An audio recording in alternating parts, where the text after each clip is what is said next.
अज्ञानतिमिरान्धस्य ज्ञानाञ्जनशलाकया चक्षुरुन्मीलितं येन तस्मै श्रीगुरुवे नमः। नमो महावदन्याय कृष्णप्रेमप्रदायते कृष्णाय कृष्णचैतन्य नाम्ने गौरतुषे नमः।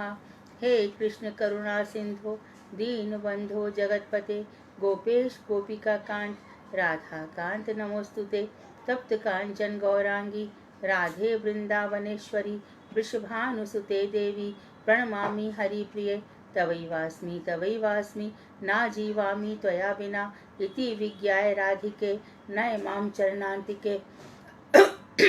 गुरुवे गौरचंद्राय राधिकाय तदालये कृष्णाय कृष्णभक्ताय तद्भक्ताय नमो नमः।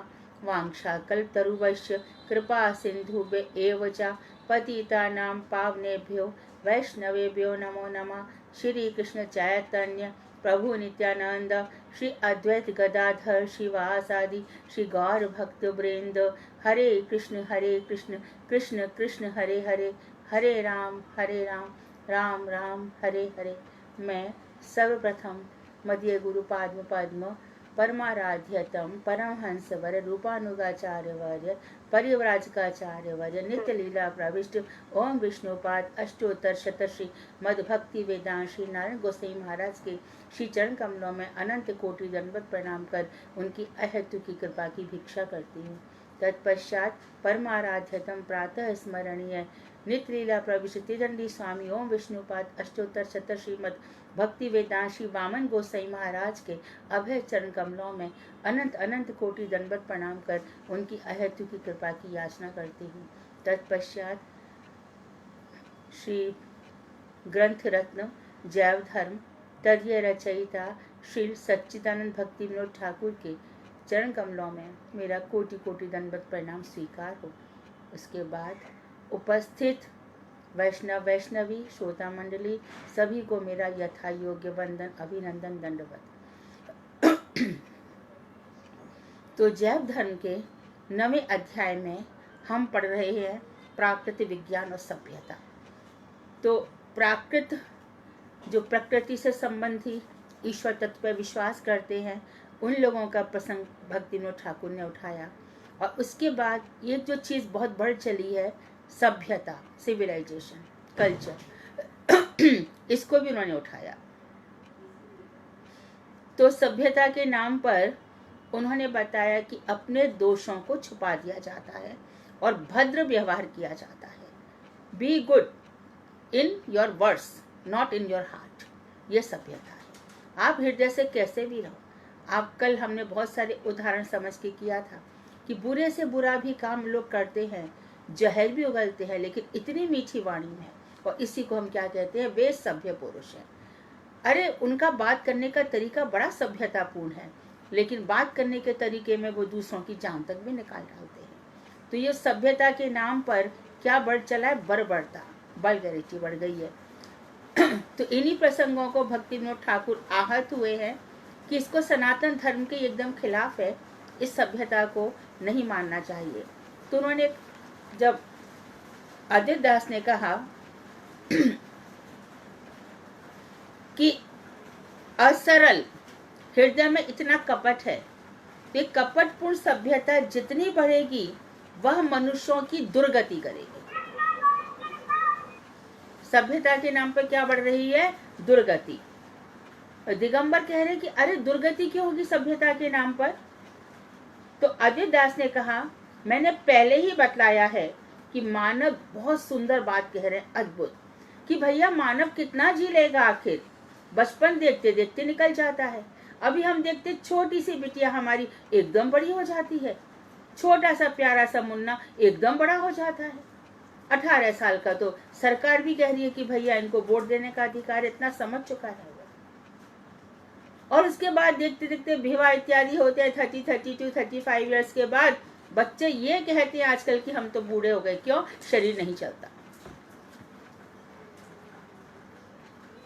तो कितने दिनों, और उसके बाद भी बच्चों में संस्कार नहीं है भक्ति के, उनको हम बता ही नहीं पा रहे हैं। स्कूल जाते हैं, वहां पे सबसे बड़ी प्रॉब्लम क्या है, सर्वधर्म समभाव, सेक्युलर होना चाहिए। स्कूल में तो जाकर के ये सबसे बड़ी दिक्कत आ गई। ये मेरी सिख फ्रेंड है, ये मेरी मुस्लिम फ्रेंड है, और उससे भी पूछो कि भैया आपके सिख धर्म में क्या होता है, I do not know, my father is from Kerala, my mother is from Andhra, मैं हाँ पंजाबी हूँ और हाँ ब्राह्मण हूँ, सबके घर में ये है। सभ्यता रही कहाँ, सब जगह ऐसा ही है। अब बच्चे घर पर आते हैं तो अपने मित्रों की कल्चर भी लेकर आते हैं। ऐसे बच्चों में यदि संस्कार दृढ़ता पूर्वक ना दिए जाए, अब दृढ़ता पूर्वक संस्कार कैसे दिए जाएंगे? हम क्या कर सकते हैं? हमारे दादा ससुर, सास ससुर, माता पिता, वो उस समय के हैं जब हमें आजादी मिली थी और अंग्रेजों का हमारे ऊपर असर आ रहा था, तो हम समझ नहीं पा रहे थे। जब 70 वर्ष पहले आजादी मिली तो हमारा भारत गरीब भी था, काफी लोग गरीब थे, क्योंकि हमारे ऊपर शोषण किया जा रहा था, विकास के रास्ते नहीं थे, आगे इंसान कैसे बढ़े। लेकिन धीरे धीरे जब हम स्वतंत्र होते जा रहे हैं तो स्वतंत्रता की सबसे बड़ी गलती ये हो रही है कि हम सनातन धर्म को समझ नहीं पा रहे। स्कूल में सबसे पहले क्या हटाया जाता है? संस्कृत। सबसे पहले क्या हटाया जाता है? सनातन धर्म। और क्या सिखाया जाता है? वी आर द वर्ल्ड, हम सब वसुधैव कुटुंबकम, सारी पृथ्वी हमारा परिवार है। तो प्रवृत्तियां दूषित होती चली जाती हैं। अच्छे अच्छे जैन जो प्याज लहसुन भी नहीं खाते, ऐसा संग हो जाता है कि हमारा बच्चा गलत सोहबत में पड़ गया, मांस मच्छी खा लेता है। अब दादी कितना भी चिल्लाए कि अरे तूने किसका साथ कर लिया जो तू मांस मच्छी की बात करता है। तो यहाँ पर माँ बाप का योगदान बहुत जरूरी है। माँ बाप ऐसे संस्कार डाले बच्चों को, ऐसे संस्कार डाले, उनको समझाए, देखो जीवन थोड़ा है, हम दूसरों की हिंसा करने नहीं आए हैं बेटा। यदि हम एक व्यक्ति को मारते हैं तो वो एक जीवन जी सकता था, हमने उसको खत्म कर दिया। किसके लिए? अपने पेट के लिए। और पेट में तो जो खाते सब विष्टा हो जाता है, हमें क्यों मारना है दूसरों को? टीचर ये तो सिखाते हैं कि love begets love, hate begets hate begets hate, लेकिन ये नहीं सिखाते कि दूसरों की हिंसा मत करो। ये कोई धर्म नहीं सिखाता।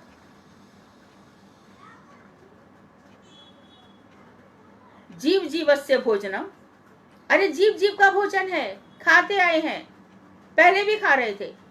और सबसे बड़ी बात देखो, अभी तो अच्छा हो रहा है कि लोग थोड़ा समझ रहे हैं, इसको खाने से शरीर बलिष्ठ होता है। अरे शरीर इसको खाने से बलिष्ठ नहीं होता, समझाओ उस बच्चे के। जो तुमने जो मांस खाया उसमें खून है, और यदि मैं इस खून को अलग निकाल के रख दूं बेटा, तो क्या तुम पी पाओगे? और जो तुमने खाया उसमें मवाद, टट्टी, मल, मूत्र, कितने सारे उसके जो जीवाणु है बीमारी के, वो भरे पड़े हैं। क्यों खाना है फिर? क्या मिलेगा खा के? तंदुरुस्त नहीं होता बेटा कोई भी, ये खा करके नहीं होता। तंदुरुस्त किससे होते हो? अच्छा, जो हमारे भगवान ने बताया है उसी से होना है। क्योंकि जहां का हम मांस खा रहे वो कितनी सारी गंदगियों का बना हुआ है, कितना सारा मल मूत्र, कितना सब कुछ है, तो वो कैसे तंदुरुस्त बना देगा तुम्हें? तो थोड़ा सा जीवन है, संस्कार ऐसे डालो। देखो घर से निकल रहे हो, 10 दफे महामंत्र बोलो।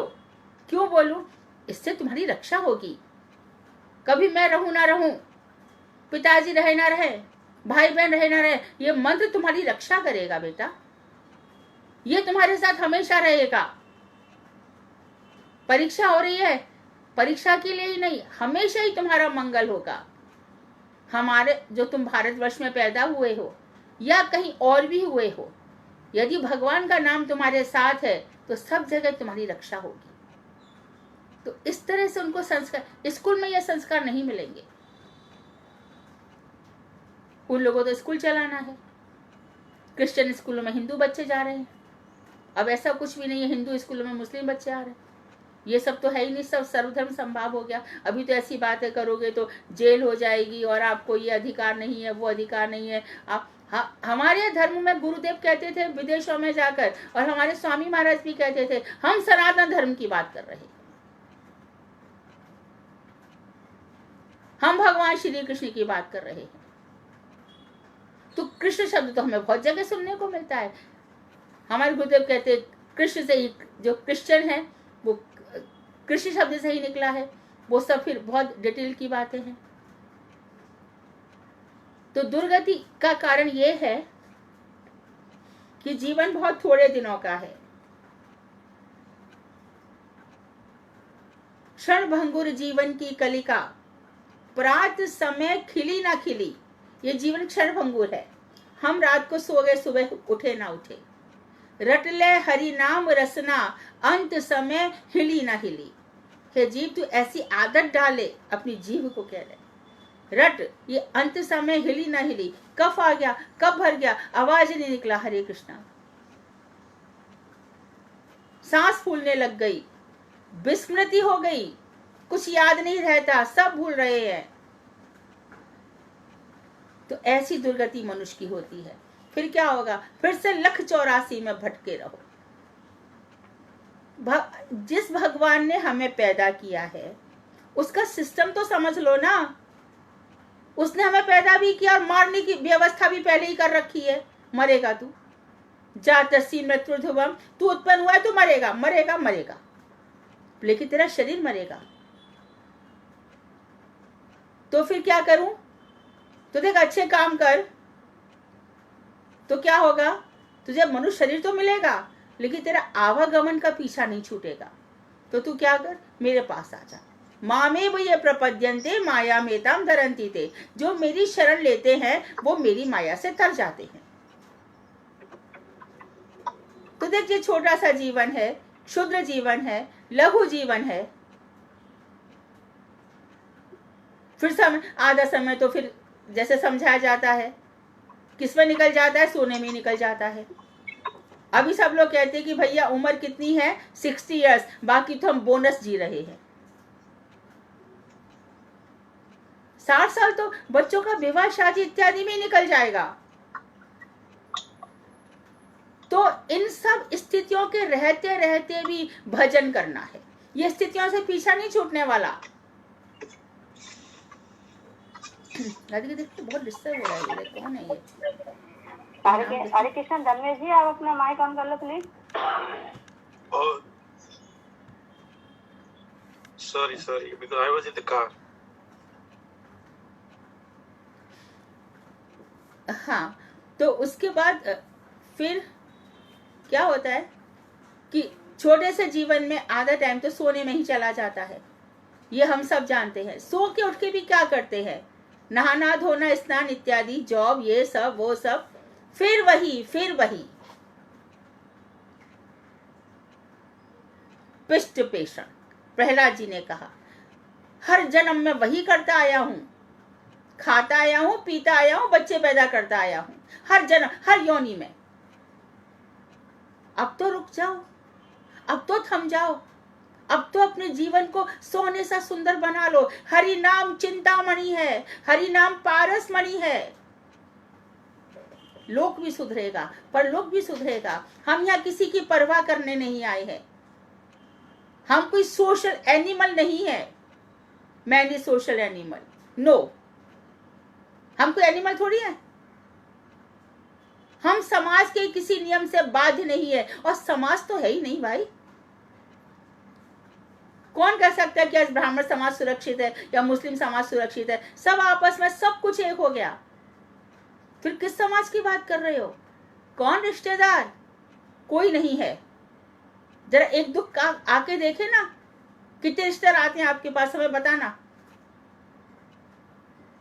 कोरोना में बाप नहीं, माँ नहीं, बेटा नहीं, बेटी नहीं। किसने कहा कि इसके साथ मैं भी अपनी जान दे दूंगा? तो भी हमारी आंख नहीं खुलती। तो हमें थोड़े दिनों में पथिक की भांति, हम बार बार रामचंद्र भगवान की बात करते हैं, चलना है। वल्लभाचार्य जी भी कहते थे, वल्लभ कुल की बलिहारी, जब देखो जब तैयारी, उठे और चल दिए। रुकेगा कौन? जिसने संग्रह बहुत किया है। जिसके बैलेंसेस बहुत हैं। अरे भैया मत करो, क्योंकि जिस भागवत में भगवान श्री कृष्ण परीक्षित को सब समझा रहे हैं, वहां कह रहे हैं कि धन में आसक्ति तेरे को अजगर बना देगी, सर्प बना देगी, हजारों वस्तु पृथ्वी के नीचे बिलों में छुपा पड़ा रहेगा और धन की रक्षा करेगा। अनिकेत बनो, घर तुम्हारा है, पर भगवान कहते हैं मैं सर्वव्यापक हूं। कहाँ रहते हो? मैं कहाँ रहता हूं? मैं तो अनिकेत हूं, मेरा कोई घर नहीं है, फिर भी कहीं तो रहते हो। हाँ, भक्तों की हृदय रूपी गुफा के अंदर मैं रहता हूं। हमारे हृदय की गुफा में भगवान बैठे हैं, लेकिन हमारे पास जो 7 ताले हैं, काम, क्रोध, मद, लोभ, मोह, ईर्ष्या, मद इत्यादि, ये तोड़ करके जब भक्ति देवी घुसेंगी तो भगवान अपने आप आ जाएंगे। ये ताले तो हम नहीं लगा रखे हैं ना। पाप और पुण्य दोनों ही जंजीरें हैं, एक लोहे की है, एक सोने की है। तो ना हम पाप करने आए ना पुण्य करने आए, हम भजन करने आए थे हरि भजन को ओटन लगे का पास।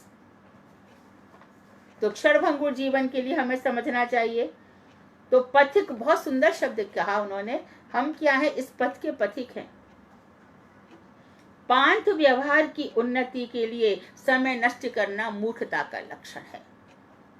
तो पांथ व्यवहार, जब हम पथिक ही हैं तो कौन से रिलेशन हम डेवलप करें? बोलो, किसके साथ रिश्तेदार? अच्छा, मानो हम जिस रिश्तेदार के साथ अपने संबंध डेवलप कर रहे हैं, कल वो ही मर गया तो, हम ही मर गए तो उसमें हमने समय क्यों वेस्ट किया?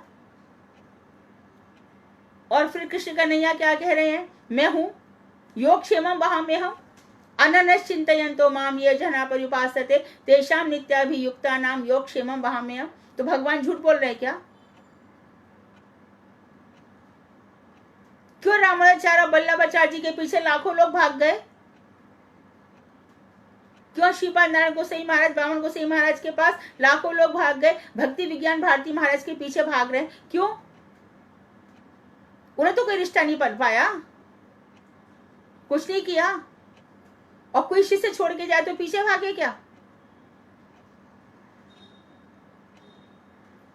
और जिस पे गुरुजी की कृपा होगी वो भागेगा क्या? वो मठ में रह जाएगा। लेकिन उसके अंदर इतनी सारी आशाएं हैं, इतनी आकांक्षाएं हैं, इतनी भोग की प्रवृत्ति है, तो गुरुदेव कहेंगे भैया तू जा, वहां भी जा तो अच्छा है। तो कोई रिश्ता डेवलप करने के लिए, सोसाइटी में हमको एस्टेब्लिश होने के लिए हमें अपना टाइम वेस्ट नहीं करना है, क्योंकि हमारे सबके काम भगवान के द्वारा होते हैं। जिस सोसाइटी में भगवान ने हमको जन्म दिया, जिस फैमिली में हमको जन्म दिया, वो सोच समझ के दिया है। आगे भी हमारा जीवन वही चलाएंगे, और वही चलाते हैं सबका आज तक। एंशिएंट टाइम से लेकर के हम कितने भी आधुनिक क्यों ना हो जाए, जीवन उसका ही है।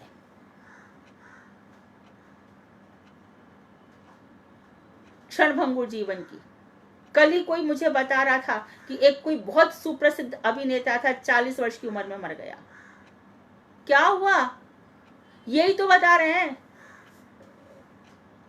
तो हम कितना जी लेंगे? तो इन संबंधों के लिए अपने आप को क्षार क्षार करने की क्या जरूरत है? रखना है तो रख, नहीं तो रखना है तो मत रख भाई। आना है तो, नहीं आना है तो मत आ। मैं ऐसी हूं, मेरा भाई, तुझे सीखना है तो भजन सीख। तो क्या ऐसे लोगों के पास आप लोग नहीं जाते हो? क्या मठ में एक साधु रह जाए तो हजारों लोग वहां नहीं जाते? यही हमें डिफरेंशिएट करना होगा। लौकिक ज्ञान की चर्चा जितनी अधिक बढ़ेगी, पारमार्थिक विषय के अनुशीलन के लिए समय का उतना ही अभाव होगा। लौकिक ज्ञान हमें ये भी पता होना चाहिए, वो भी पता होना चाहिए। यही सब सारा लौकिक ज्ञान जितना भी है, वी शुड नो, हमें करंट अफेयर्स के साथ अपडेट होना चाहिए। क्या के लिए? जिस अमर्त्य सेन अर्थशास्त्री को कौन सी उपाधि मिली थी उसको? पद्मश्री या तो भारत रत्न मिला था शायद। वो कह रहा है कि मैंने आज तक न्यूज़पेपर नहीं मिला, नहीं पढ़ा, और मुझे नहीं लगता कि मैंने कुछ खोया है। जानता है ना, मीडिया अपना पैसा कमा रहा है, हर एक बात में झूठ।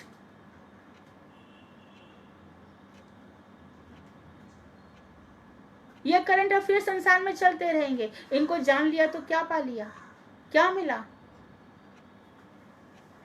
और यदि समझो कि कोई कोई गुरुदेव वगैरह करंट अफेयर्स पढ़ते तो इसीलिए ही पढ़ते हैं, जैसे कि अभी हमने बताया कि एक मर गया, लोगों को शिक्षा देने के लिए।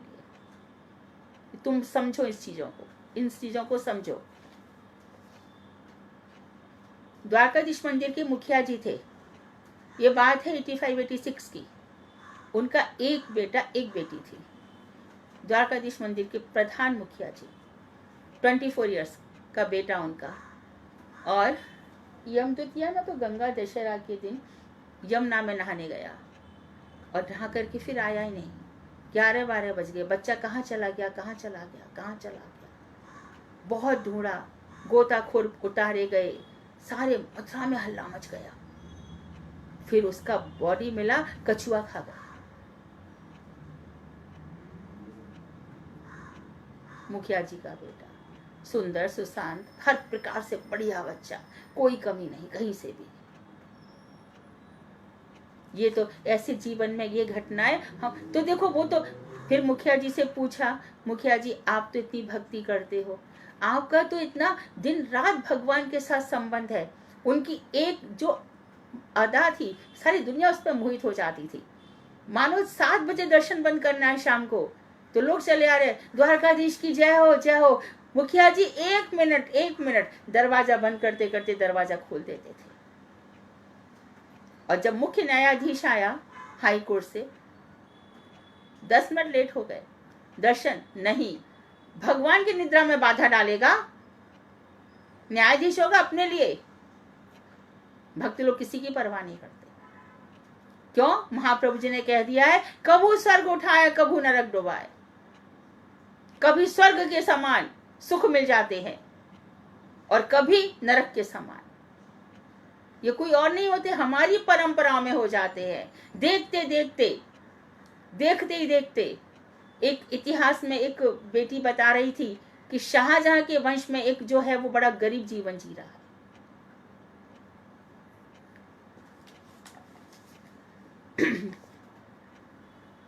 तो लौकिक ज्ञान के लिए कि हमें करंट अफेयर्स के साथ चलना चाहिए, सोसाइटी में ये हो रहा है वो हो रहा है, इसमें समय वेस्ट होता है। मेरी धारणा, मेरा कॉन्सेप्ट तो यह है कि जीवन निर्वाह की आवश्यकता के अनुसार लौकिक ज्ञान का व्यवहार किया जाए, जितनी जरूरत हो उतना। पिता घर में जो भी है, सास ससुर, सबके साथ इज्जत करो, सबका सम्मान करो। अमानी ना मान देना, कोई हमें करे ना करे उसकी मर्जी है। कीर्तनीय सदाहरी, बस यही है। तो जीवन निर्वाह की आवश्यकता के अनुसार लौकिक ज्ञान का व्यवहार किया जाए, परंतु उक्त प्रयोजन से अधिक लौकिक ज्ञान और उसकी सहचरी सभ्यता को अपनाने की तनिक भी आवश्यकता नहीं है। सज्जन भक्तिविनोद ठाकुर ने कहा उतना ही व्यवहार रखो, उतना ही व्यवहार मात्र। हमारी बस जो आधुनिक भाषा में ना बस हाय हेलो है, उतना ही। भैया राधे राधे, बस राधे राधे। क्यों? क्योंकि ज्यादा एटीट्यूड दिखाया तो वो हमारे प्रति जाने क्या क्या कर डालेगा। ना एटीट्यूड दिखाना है ना इंटीमेसी रखनी है, खत्म। तो और उसकी सभ्यता क्या है? सहचरी, लौकिक व्यवहार की सहचरी सभ्यता। इस सभ्यता को अपनाने की तनिक भी आवश्यकता नहीं है। पार्थिव चकाचौंध कितने दिनों के लिए रहेगी? ये चकाचौंध कितने दिनों के लिए रहेगी? अभी देखो 5-7 लेडीज बैठ जाएंगी, आजकल ऐसे ब्लाउज चल रहे हैं, आजकल ऐसे पिन चल रहे हैं, आजकल ये चल रहा है, आजकल वो चल रहा है। ये और इसी प्रकार से पुरुष भी यही सब बातें करेंगे, ये जरूरत नहीं है। तो दिगंबर बोले अच्छे वैरागी से पाला पड़ा है। तो फिर समाज क्या किसी काम की चीज नहीं है?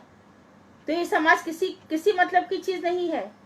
तो अजयदास बोले मनुष्य को जैसा समाज मिलेगा उससे उसको वैसा ही लाभ मिलेगा। अर्थात यदि वैष्णव समाज मिला तो उसके संबंध से वे अच्छे कार्यों में लगेगा, और यदि अवैष्णव अर्थात लौकिक समाज मिला तो उससे जो जीव के अपनाने योग्य नहीं है ऐसा कार्य मिलेगा। जिस समाज में रहोगे वैसा ही मिलेगा। जो चीज हमें कभी भी नहीं अपनानी चाहिए। अच्छा जाने दो, इस बात को यह तो बतलाओ कि प्राकृत विज्ञान किसको कहते हैं। तो दिगंबर बोले तंत्र शास्त्र में है ना, जितने भी तंत्र शास्त्र में प्राकृत विज्ञान अनेक प्रकार का बतलाया गया है। प्राकृतिक जगत में, इस संसार में, राधिका जरा ये देखना ऊपर का नाम किसका है, बहुत डिस्टर्ब हो रहा है। जितने भी प्रकार के, ये फर्स्ट है, जितने भी प्रकार के ज्ञान, कौशल और सौंदर्य है। योगेश जी प्लीज आप अपना ये वीडियो ऑन ऑफ कीजिए प्लीज। योगेश जी आप वीडियो ऑन करके चले गए हैं। हर बार कर्टन हिल रहा है, डुल रहा है, क्या हो रहा है?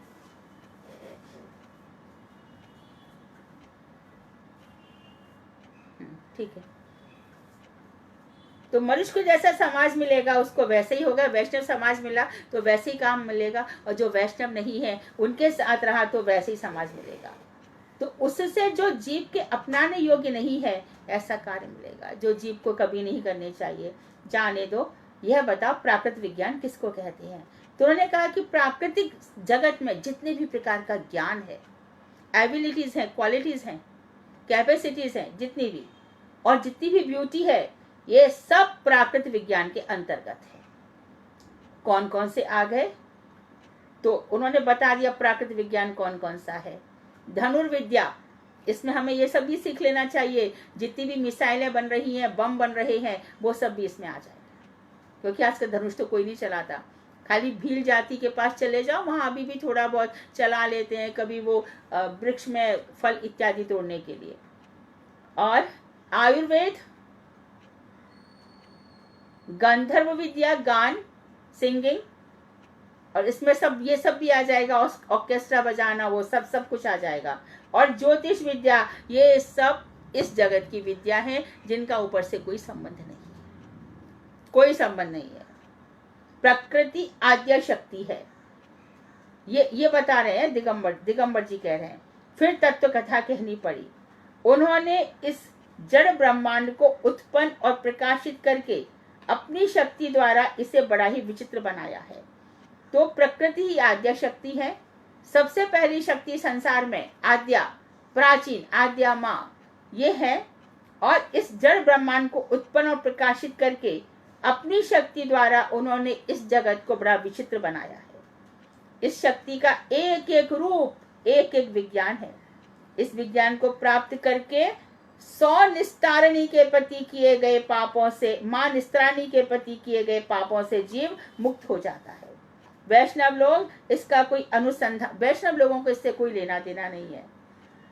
हम इसी विज्ञान के बल से मुक्ति प्राप्त करते हैं। देखो ना, इसी विज्ञान के अनुसंधान से, देखो आगे अपनी बात पर, प्लेटो, अरिस्टोटल लिखा है इसमें, सोक्रेट्स यानी सुकरात, और लोकमान्य हातिम आदि महात्माओं ने ना जाने कितने ग्रंथ लिखे हैं।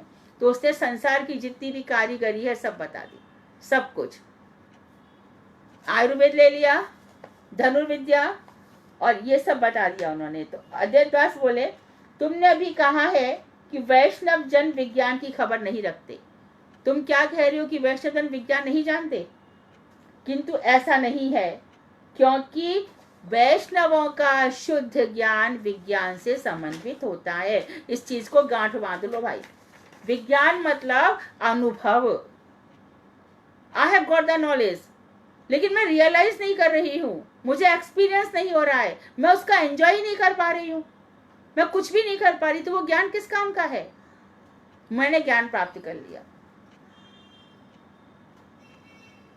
शहद में मिठास है, लेकिन शहद तो मेरे पास है, पर उसकी मिठास का अनुभव मुझे नहीं है। तो मिठास का जो अनुभव होगा वो विज्ञान है। क्यों? क्योंकि भगवान स्वयं कह रहे हैं, ये चीज समझ लीजिए, ये बार बार आएगी, तब आप रस विचार पढ़ोगे तब जरूरत पड़ेगी। ज्ञानम, हाँ, ज्ञानम में परम गुह्यम यद विज्ञान समन्वितम सरहस्यम तदंगम च गृहाण गदितम मया। भगवान ने जब चतुश्लोक की सुनाई, 4 श्लोक जिनसे श्रीमद् भागवत पूरा बना, किसको सुनाई? भगवान ने ब्रह्मा जी को। तो ब्रह्मा जी से भगवान ने साफ कहा, देखो ये चीज जानना बहुत बहुत बहुत बहुत जरूरी है। ज्ञानम में परम गुह्यम, सृष्टि से पहले ब्रह्मा की उपासना से संतुष्ट होकर, हम सब जानते हैं ब्रह्मा जी ने जब आवाज सुनी जल से, तब करो 60,000 वर्ष तब किया, तो सबसे पहले भगवान को भगवान की वंशी की आवाज सुनाई पड़ी, और ब्रह्मा जी के कंठ से भी सबसे पहला शब्द निकला ओम। तो देखो भगवान ने उन्हें शुद्ध वैष्णव धर्म का उपदेश दिया था। भगवान ने सबसे पहले वैष्णव धर्म का उपदेश दिया, हे ब्राह्मण, विज्ञान से संबंधित जो मेरा अत्यंत गुह्य गोपनीय ज्ञान है, विज्ञान से संबंधित उसका रहस्य और उसके समस्त अंगों को मैं तुमको बतला रहा हूं, तुम उसे ग्रहण करो।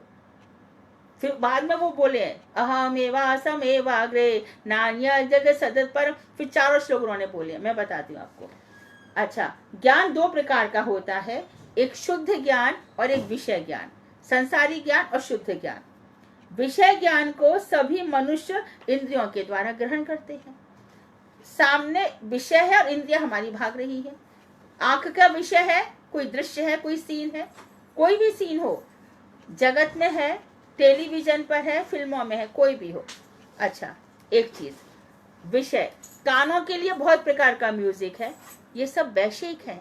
इंद्रियां इन्हीं विषयों की ओर भागती हैं। कान को वही चाहिए, नाक को भी सुगंध चाहिए, आंखों को भी जो मन चाहता है वो देखना चाहता है। रास्ते में चल दिए, बहुत जरूरी काम है, देखा कि मदारी बंदर को नचा रहा है, रुक गए ना, बंदर का मजा देखने लग गए, क्या हो रहा है यहाँ पे। और एक चीज है, बतरस, बातों का रस। बातों के रस में एक अपने घर से आ गई, एक अपने घर से आ गई, एक अपने घर से आ गया, एक अपने घर से। पेपर, आज के पेपर में देखा शर्मा जी, हाँ मिश्रा जी क्या हुआ, देखो देखो आज हो गए, 1-1.5 घंटा निकल गया। ये सब वैसे, ये सब विषय ज्ञान। विषय ज्ञान को सभी मनुष्य इंद्रियों के द्वारा ग्रहण करते हैं, ये अशुद्ध है, क्योंकि आज कुछ है, कल कुछ और है। जिनकी हम प्रशंसाओं के पुल बांध रहे थे, पता चला कि अभी अभी बीमार पड़ गए, पता चला कि कोरोना से उनकी डेथ हो गई, अभी अभी। कोरोना क्यों, किसी भी कारण से हो गई। अतएव चिद वस्तु के संबंध में सर्वथा अनुपयोगी होता है। तो उन्होंने कह दिया कि जितना भी वैश्विक ज्ञान है, इससे चिद वस्तु का ज्ञान नहीं होगा, चेतन वस्तु का ज्ञान नहीं होगा, कृष्ण कॉन्शियसनेस के ज्ञान के विरुद्ध है सब, सारा विषय ज्ञान। एक शुद्ध ज्ञान है और एक विषय ज्ञान है। तो इसमें कृष्ण कॉन्शियसनेस तो नहीं रहेगी, सब उनके विरुद्ध में चली जाएगी। तो यह अशुद्ध ज्ञान है, चित्त वस्तु से इसका कोई लेना देना नहीं है। उसकी तो केवल जीवों की बद्ध दशा में जीवन यात्रा निर्वाह के लिए आवश्यकता होती है। तो जो बद्ध जीवन है, कंडीशन सोल, उनको यह सब चाहिए, इसकी उनको आवश्यकता होती है।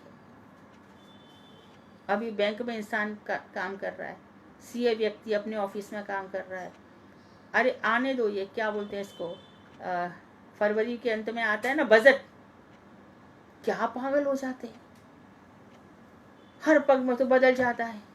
और देखो लॉ पढ़ लिया ना, लॉ भी तो बार बार बदल रहा है। उस वकील ने अपने आप को तैयार किया, पता चला कि भैया मुस्लिम लॉ ऐसा बदल गया, ऐसा बदल गया। सोचो, कोई भी चीज स्थिर नहीं रहती, सरकारें बदलती है, चीज बदल जाती है, कानून बदल जाते हैं। अभी और भी मैं इंटरेस्टिंग चीज बताती हूँ। आयुर्वेद चलता था, नहीं आयुर्वेद में कुछ नहीं रखा है, उसमें भी दवाइयां मिला देते हैं। नेचुरल थेरेपी में आ जाओ, ग्रीन जूस पियो, ग्रीन जूस से सब अच्छा हो जाएगा। ये आज तक का अपडेट है, 1 साल में कोई और अपडेट आ जाएगा। और बातें बनाने वाले इतना गहराई से उसमें चले जाते हैं। मैं इसमें बात करने जाऊं तो हम सब के पास इतने सारे मैटर है। तो यह सब अशुद्ध ज्ञान है, उसकी तो केवल जीवों को बद्ध दशा में जरूरत है। लेकिन जो चित वस्तु का आश्रय ले लिया है जिन्होंने, उस ज्ञान को शुद्ध ज्ञान कहते हैं। तो अशुद्ध ज्ञान हो गया संसार का और शुद्ध ज्ञान हो गया चित जगत भगवान का। वही सत्य चित आनंद। भगवान श्री कृष्ण सत्य स्वरूप है, चित स्वरूप है, आनंद स्वरूप है। उनका सत्य स्वरूप संधिनी शक्ति है बलराम भैया, चित स्वरूप चेतन तत्व भगवान श्री कृष्ण और आनंद श्रीमती राधा चकुरानी। और वही ज्ञान वैष्णवों के भजन का मूलाधार है। चित वस्तु का ज्ञान ही वैष्णव लोग करते हैं और वही नित्य ज्ञान है। नित्य वैज्ञानिक कहते थे आकाश में एक गैलेक्सी है, अब कहते हैं हजारों गैलेक्सीज हैं। वो नित्य नहीं है। वह ज्ञान विषय ज्ञान से एकदम उल्टा है और बड़ा विलक्षण है, बहुत ही यूनिक है। विषय ज्ञान को तुम विज्ञान कह रहे हो, तुम इसको साइंस कहते हो। वास्तव में विषय ज्ञान विज्ञान है ही नहीं। तुम्हारे आयुर्वेद आदि विज्ञान ज्ञान को शुद्ध ज्ञान से पृथक करने का नाम विज्ञान है। तो आयुर्वेद आदि जो विषय ज्ञान है, इनको शुद्ध ज्ञान से अलग कर दोगे तो इसका नाम विज्ञान है। विषय ज्ञान से विलक्षण शुद्ध ज्ञान को विज्ञान कहते हैं। अब वो कहते हैं कि मैं बताता हूँ विज्ञान क्या होता है, जिसमें विषय ज्ञान बिल्कुल ना हो। ज्ञान जिससे विषय बिल्कुल निकल गया है वो विज्ञान है। जिस ज्ञान से संसार के विषय बिल्कुल हट गए हैं वो विज्ञान है। वस्तु का ज्ञान, वस्तु पदार्थ तत्व, एक ही वस्तु के नाम है भगवान के। वही एक वेद्यम वास्तव वस्तु शिवदम तापत्रयोन्मूलनम, श्रीमद् भागवत का पहला श्लोक है कि एक ही वस्तु जानने योग्य है। कौन? अद्वैत वस्तु, अद्वितीय वस्तु। अद्वितीय वस्तु कौन? भगवान। तो समझ लीजिए वस्तु भी एक है, पदार्थ भी एक है और तत्व भी, इन ये तीनों पर्यायवाची हैं। तो वस्तु का ज्ञान और विज्ञान एक ही चीज है। साक्षात चिद वस्तु की उपलब्धि को ज्ञान कहते हैं। चिद वस्तु जो प्राप्त हो गई ये ज्ञान है। ज्ञानी व्यक्ति है, वैरागी है संसार से, ये मनुष्य की सबसे अच्छी आइडेंटिफिकेशन है। बड़े ज्ञानी है, बड़ा हरिनाम करते हैं, संसार से विरक्त हो गया, ये जो आइडेंटिटी है एक मनुष्य की, ये सबसे बढ़िया है। ना तो देवताओं का डर है, ना ऊपर जाने में, सब जगह ये कौन व्यक्ति आ रहा है? ज्ञानी और वैरागी है। तो विषय ज्ञान को हेय मानकर शुद्ध ज्ञान की प्रतिष्ठा का नाम विज्ञान है। विशुद्ध ज्ञान, विज्ञान मतलब विशुद्ध ज्ञान। यहाँ पे विषयों का ज्ञान हेय छोड़ देना चाहिए, इस ज्ञान के पीछे नहीं भागना चाहिए। तो शुद्ध ज्ञान की प्रतिष्ठा का नाम विज्ञान है। वस्तु एक है, भगवान एक है। एक होने पर भी प्रक्रियाओं की भिन्नता के कारण ज्ञान और विज्ञान ये दो पृथक पृथक नाम हुए हैं। प्रोसेस के कारण, प्रक्रियाओं के कारण। वस्तु एक ही है भगवान, उनको प्राप्त करने के मार्गों के कारण ज्ञान विज्ञान इत्यादि कहा जाता है।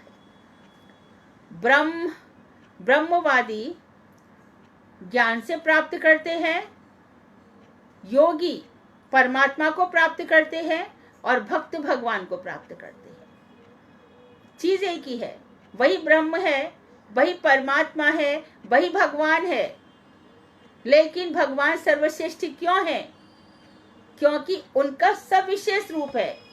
क्यों भाई? एक बात बताओ, मैं हूं, ठीक है, मैं मर गई, लेकिन फिर भी मेरी आत्मा तो नहीं मर रही है। तो मैं उस आत्मा को ब्रह्म में लीन क्यों करूं? यदि ब्रह्म में लीन होता हो तो मैं, why should I lose my existence? मेरा एग्जिस्टेंस तो हमेशा ही है। तो मैं क्या बन के सेवा करूं उनकी भक्त बनकर। वो सही प्रोसेस है, एकदम बढ़िया प्रोसेस है। मानो मैं योगी बन गई और बस हृदय में, योगी व्यक्ति क्या करेगा? हृदय में चिंतन करेगा, इससे ज्यादा आगे नहीं बढ़ पाएगा। योगी व्यक्ति हृदय में चिंतन करेगा, क्या करेगा? यम ब्रह्मा वरुणेन्द्र रुद्र मरुता स्तुनवन्ति दिव्यै स्तवै वेदै सांगपद क्रमोपनिषदै गायन्ति यम सामगा ध्यानावस्थित तद गतेन मनसा पश्यन्ति यम योगिनो यस्यांतम ना विदु सुरासुरगणा देवाय तस्मै नमः। वो अनंत है, अनंत शक्ति है उनकी। ऐसे देव को हम नमस्कार करते हैं, जिसके आगे ब्रह्मा वरुण रुद्र मरुत सब उनकी स्तुतियां करते रहते हैं। वेद उनकी दिव्य अपनी वाणियों से स्तुतियों से स्तवन करते हैं। उनका मैं ध्यान करता हूँ, अपने हृदय में ध्यान करता हूँ। हृदय में ध्यान करो, नहीं दोनों बाहों के बीच में भ्रू युगल दोनों बाहों के बीच में ये जो पॉइंट है यहाँ पे ध्यान करो। नासिका के अग्रभाग पे ध्यान करो। अच्छा, भगवान करे ध्यान से मैं प्राप्त नहीं होता। ना हम बसामि वैकुंठे ना योगी नाम हृदय चा यत्र मद भक्ता गायन्ति तिष्ठामि तत्र नारद। मैं योगियों के हृदय में नहीं रहता, ना मैं वैकुंठ में रहता हूं। तो कहाँ रहते हो? जहां पे मेरे भक्त मेरी कथाएं कह रहे हैं, मैं वहां आके रह जाता हूं। हनुमान जी की भी वही बात है। भगवान श्री राम की जहाँ कथा होगी वहां खुद चले आएंगे, और कृष्ण के संदर्भ में तो ऐसे जहां खुद की कथाएं हो रहेंगी तो वहीं पे आके बैठ जाएंगे। वादा किया है। तो ब्रह्म परमात्मा और योगी, लेकिन ब्रह्म से रिलेशन ज्ञानी का, परमात्मा से रिलेशन योगी का, और भगवान से रिलेशन भक्त का है। तो हमेशा भक्ति ही सर्वेश्वरी है। ये भक्ति सबके हृदय में शासन जब करने लग जाती है तो वो कृष्ण को खींच लाती है, और फिर भगवान को कहना पड़ता है ये भक्त मुझे छोड़ते नहीं है। कहाँ पे नहीं छोड़ते? अपने हृदय में प्रेम की रस्सी से मुझे बांधे रखते हैं। तो आप वहां से भाग लो, नहीं भाग सकता, बड़ी कड़क रस्सी है। दामोदर है भगवान, यशोदा जी ने बांध दिया 2 अंगुल कम। मतलब क्या? हमारी चेष्टाओं में कमी और भगवान की कृपा में कमी। तो हम क्या करें? अखिल चेष्टा परायण, पूरी चेष्टाएं करो मुझे प्राप्त करने के लिए। उसके पहले आप कृपा नहीं करोगे? नहीं। क्यों? इतनी सी भी कमी रह गई, इतने से भी छिद्र रह गए तो उसमें बुराइयां घुस जाएंगी। कैसे? इतना सा भी कुछ भी आसक्ति का भाव लेकर आ गया, कुछ ऊपर चढ़ा, वहां पे कहीं पे उसको दिख जाएगा, आसक्ति आ जाएगी। ऊपर चढ़ा, इतनी सुंदरी रंभा अप्सरा दिख गई, अमलोची अप्सरा दिख गई, उर्वशी दिख गई, घृताची अप्सरा दिख गई, कितनी सारी अप्सराएं स्वर्ग में। आसक्ति थी थोड़ी बहुत, वो आसक्ति मरी नहीं थी। हरि नाम जप में थोड़ी कमी रह गई थी। आ जाओगे फिर इधर। तो ये ज्ञान और विज्ञान, ये 2 पृथक पृथक नाम है, प्रक्रिया अलग अलग है। तुम विषय ज्ञान को विज्ञान कहते हो, वैष्णव विषय ज्ञान को उसके सच्चे रूप में संस्थापन करने को विज्ञान कहते हैं। और आगे मैं बताती हूँ, वे धनुर्वेद, आयुर्वेद, ज्योतिष, रसायन आदि विषयों की समीक्षा करके वैष्णव इस संबंध पर पहुंचते, इस निष्कर्ष पर, कंक्लूजन ये है कि ये सभी जड़ ज्ञान है,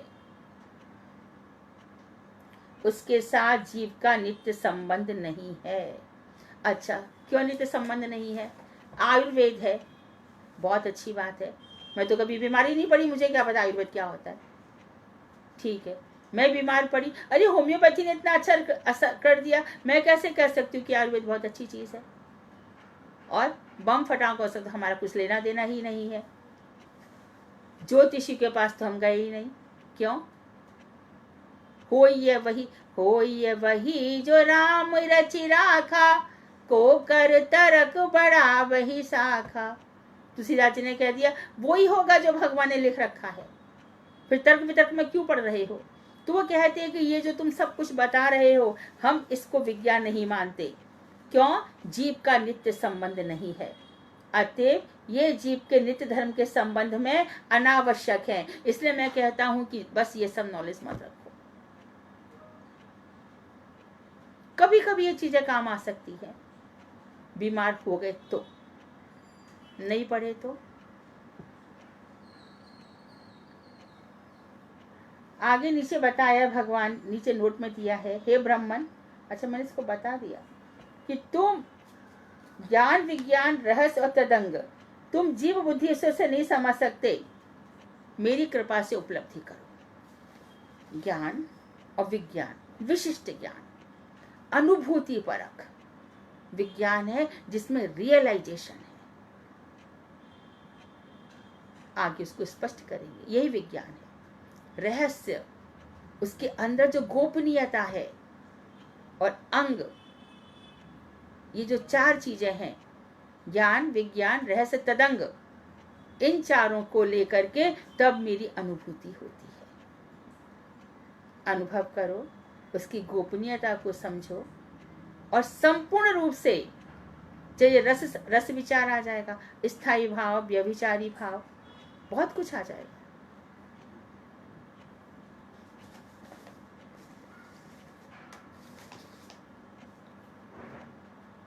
जो जड़ प्रकृति द्वारा, संसार ही प्राकृत जड़ प्रकृति द्वारा चालित होकर जड़ ज्ञान की उन्नति के लिए कोशिश करते हैं, उन्हें वैष्णव जन कर्मों की संज्ञा देते हैं। ये कर्मवादी है।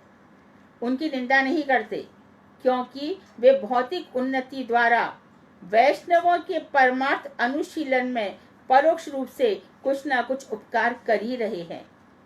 बहुत ही बढ़िया बात कह दी भाई। अच्छा, बहुत सुंदर कार बना दी, भौतिक उन्नति कर ली ना, तो हम लोग उनको ये नहीं कह रहे हैं कि तुम मूर्ख हो, हम कह रहे तुम भाई कर्मवादी हो। क्यों हम निंदा क्यों नहीं कर रहे? क्योंकि कुछ ना कुछ तो फायदा है। हवाई जहाज बन गया, गाड़ी बन गई, और वैष्णवों ने जाकर विदेश में कितने लाखों लोगों का उद्धार कर दिया, तो भौतिक उन्नति अच्छी है कि नहीं? पर्पस दूसरा हो गया, उद्देश्य दूसरा हो गया। मानो कोई हमारे आचार्य बीमार पड़ जाए या कुछ हो जाए, अस्पतालों में अच्छी सुविधाएं हैं, तो हम बुराई नहीं करते, उनका ट्रीटमेंट मिल गया, हमारे आचार्य अच्छे हो गए, परंतु हम उनको अपने जीवन में स्थान नहीं देते, ऐसा कहा जा रहा है। तो वैष्णवों के परमार्थ अनुशीलन में, पारमार्थिक उन्नति में इनडायरेक्टली, डायरेक्टली नहीं, डायरेक्टली नहीं, इनडायरेक्टली कुछ ना कुछ उपकार करते हैं। तुम लोग अपने क्षुद्र जड़ में ज्ञान को प्राकृतिक विज्ञान कहते हो, हमें कोई आपत्ति नहीं है।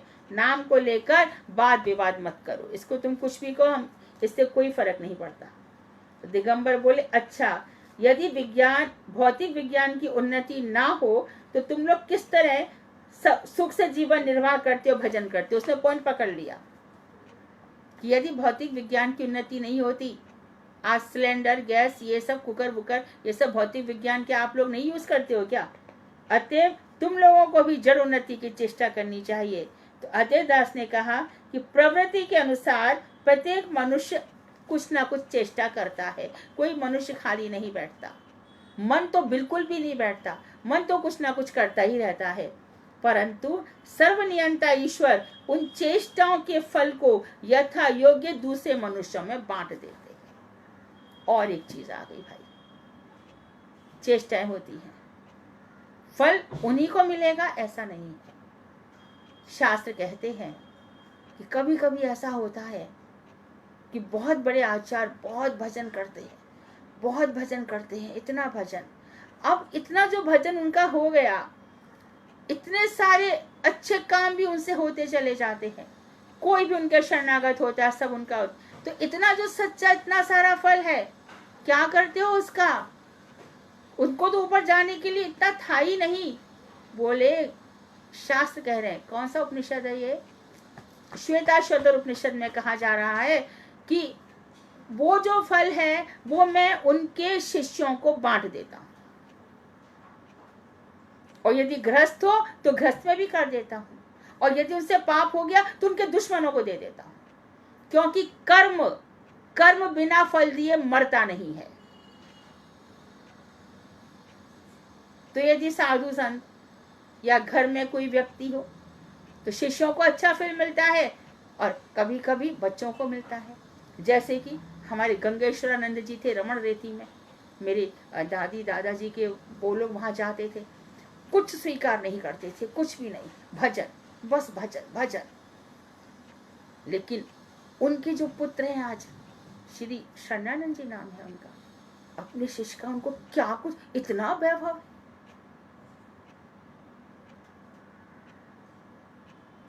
और देखो हमने तो नाम बताए ना, नाम बताना नहीं चाहिए, फिर भी हम बता रहे क्योंकि और जागृति आ जाए, है ना।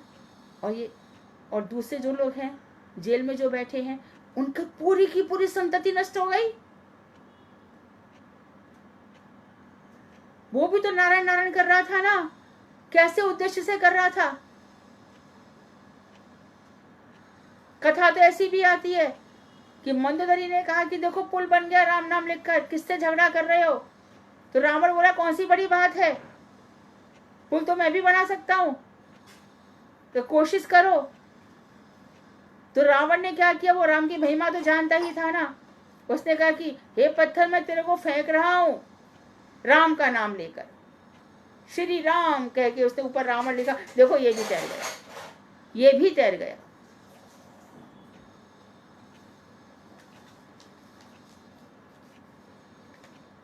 तो सबके स्वभाव के अनुसार, जिसका इस स्वभाव भी एक जन्म से थोड़ी बनता है। नदी एक ही दिशा में बहेगी, वो अलग बात है कि अद्वैताचार्य जी जब भी शची माता के सामने आते थे तो वो वैसा पुत्र नहीं है जो शची माता के यहाँ पैदा होना चाहिए, तो गर्भ गिर जाता था। लेकिन जो हुंकार भरी है और शालिग्राम नारायण शिला की पूजा करी है अष्टदल मंजरी से, तो देखा कि जो मैं फूल डाल रहा हूं वो शची माता के गर्भ में आकर के रुक जाते हैं। नदी तो ऐसे बहनी चाहिए, वहां उल्टी हो जाती है। तो जिसका जो स्वभाव होता है, मनुष्य का स्वभाव भी एक जन्म में नहीं बनता। बहुत सारी हिंसा की प्रवृत्ति, और कभी कभी ये इंसान देखता है हिंसा करते करते ये क्या हो गया, मैं बंदूक चला रहा था, आज तो मेरे रिश्तेदार को ही बंदूक लग गई, ये मैंने क्या कर डाला। मैं तो पड़ोसी के घर में आग लगा रहा था, मेरा भी तो घर जल गया। तब उससे उसकी विरक्ति हो जाती है, घटनाओं से होकर के ये प्रवृत्ति स्वभाव बन जाता है। तो अब पूर्व जन्म रूप संस्कृति से विराम लेना पड़ेगा। वांछा कल्पतरुभ्यश्च कृपा सिंधुभ्येव च पतितानां पावनेभ्यो वैष्णवेभ्यो नमो नमः।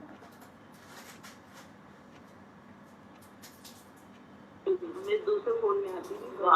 राधे राधे दीदी, दंडवत प्रणाम। राधे राधे राधे राधे। हाँ दीदी वहाँ का एड्रेस प्लीज सेंड कर दीजिएगा। हाँ ठीक है भाभी जी, मैं भी दे देती। आपकी मोबाइल पे डालू ना? हाँ जी इसी पे डाल दीजिए। हाँ राधे राधे, दंडवत प्रणाम सभी भक्तों। हरे कृष्णा दीदी, हरे कृष्णा। हाँ बोलिए। आपने जो भी स्वभाव के बारे में बताया, तो कई जन्मों से हमारे कर्मों के और उसके हिसाब से हमारा स्वभाव एक आगे इसको कल बताने वाले। हाँ तो वो जो स्वभाव है, समझो ये जन्म में हम नोटिस करते हैं कि हमारा स्वभाव ऐसा है, लेकिन उसकी वजह से हमारे साधन में या भक्ति में अड़चने बहुत सारी आती है। जैसे किसी का स्वभाव बहुत दूसरे वाला होता है। हाँ बिल्कुल आती है। वो आशा रखता है कि मेरा अगले जन्म में भी ऐसा स्वभाव ना हो तो मैं आगे बढ़ जाऊं, तो ऐसा हो सकता है कि ये स्वभाव चेंज हो के भी वो स्वभाव खत्म हो जाता है ओनली भजन के बल पर, नहीं तो स्वभाव बदलना बहुत मुश्किल है। वो स्वभाव बड़ा भारी रूप ले, मानो किसी को उछल कूद लूटपाट की आदत है, बंदर बन के आ जाता है। वो स्वभाव पीछा छोड़ता नहीं किसी भी जन्म में। देखिए शास्त्र जो वेदांत कह रहे हैं वो ये कह रहे हैं कि जब एक मनुष्य यहाँ से प्रस्थान करता है ऊपर की तरफ, तो उसके बहुत सारे कर्म ऐसे रहते हैं जो वो नरक में भोग लेता है।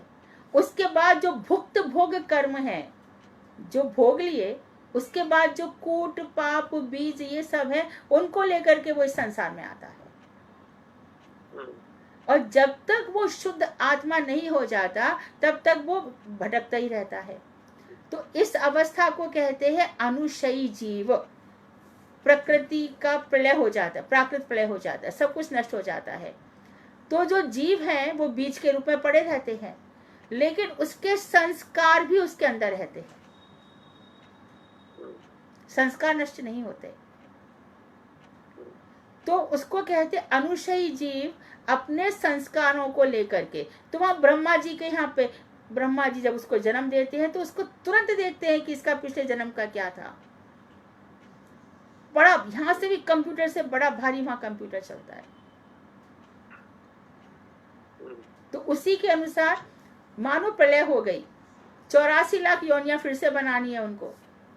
अब फिर से तो शुद्ध जीव होते सभी, तो सभी मनुष्य बनकर आते ना, फिर से वही घोड़ा, गधे, खच्चर, नवचर, जलचर सब बन करके आ जाते हैं, क्योंकि अपने अपने स्वभाव को लेकर के पड़े रहते हैं, संस्कार को लेकर। अच्छा। ये बहुत क्लियर किया है मेरे ख्याल से श्वेता श्वेतर उपनिषद में भी है और ऐतरेय उपनिषद में भी है, ये सब है उसमें, मांडव्य में भी मिल जाएगा। भक्त के केस में ये चेंज होता था। क्या आवाज फिर से कहिए। डिवोटी के में जब वो साधन भजन करता है, हाँ, तो उसके केस में उसका स्वभाव नेक्स्ट लाइफ में चेंज हो जाएगा, सब पूरा ही चेंज हो जाएगा, इसी जन्म में चेंज हो जाएगा, इसी अच्छा। जन्म में बदल जाएगा वो, तो इसी जन्म में वो बहुत ऊंचाइयों पे, शिखर पे पहुंच जाएगा एकदम। हाँ।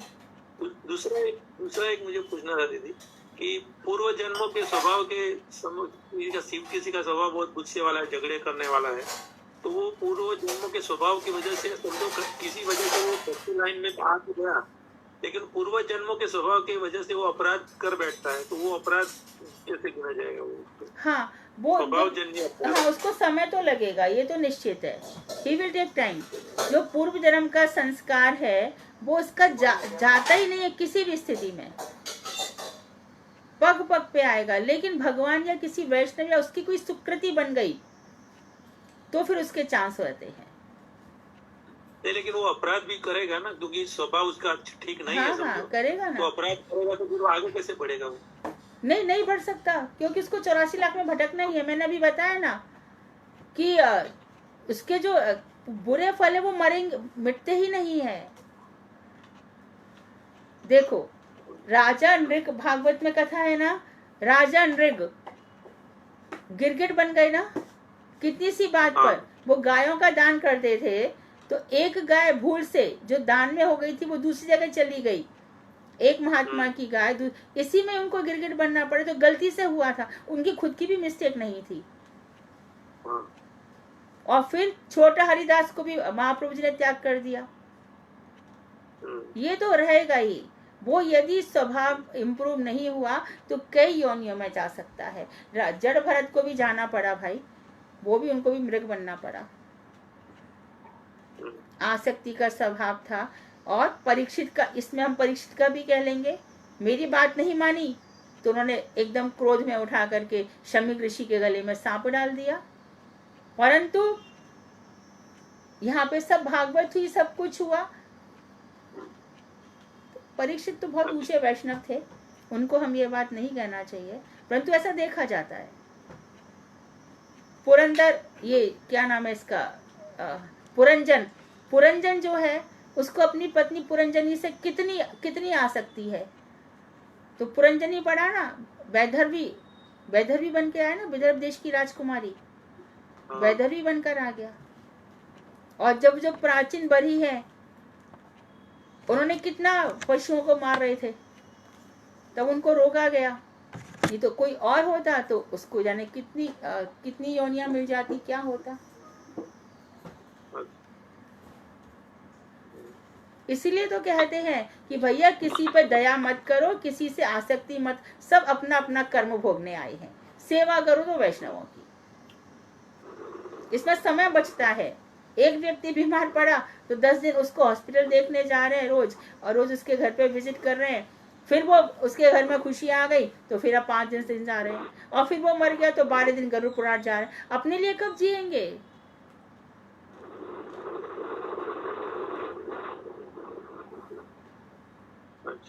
हरे कृष्णा दीदी। हाँ,